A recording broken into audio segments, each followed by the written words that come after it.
Mother taught piano, so workshops, recitals, and piano music filled the house and were all a very natural part of her life. Martha is very proud to have a father who was a pilot, even though it meant he was often away from home. She was also proud to have an older brother, John, who became president of both his high school choir and the band. There's that music again. It was in the 8th grade that horseback riding lessons became the second most important activity next to music lessons. Martha even had her own horse for a while that kept the piano, clarinet, and bassoon company. It was in her 3rd year at Cal State Hayward as a music major that Martha allowed Christ to rule over her entire life. Although she had grown up in the church, she had never known the gospel message that Jesus Christ had died for her, and that she needed to accept his gift of forgiveness and eternal life. It was shortly after becoming a Christian that Martha spent 3 years at Mannes School of Music on a music scholarship, before later spending a year at Juilliard.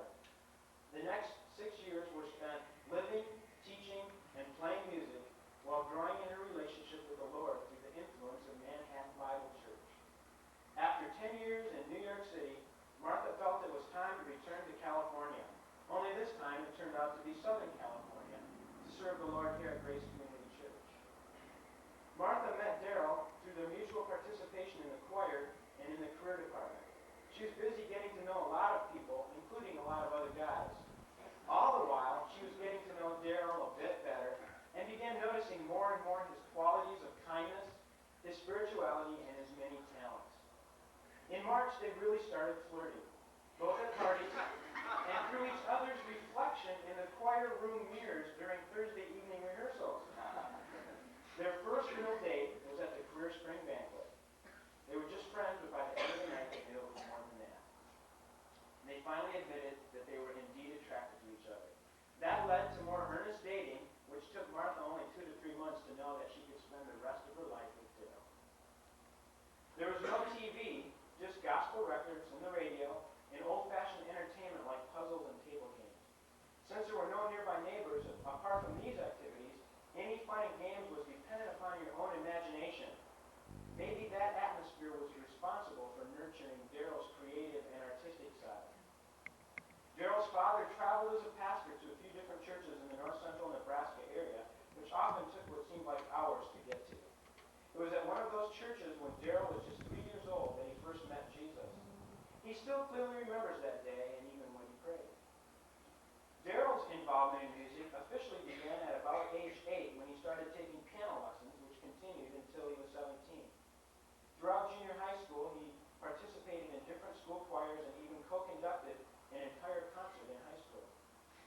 Daryl's involvement with Christ began taking on new meaning when he was 16, when he really committed himself, his talents, and his servants to Christ at Gull Lake Camp in southern Michigan.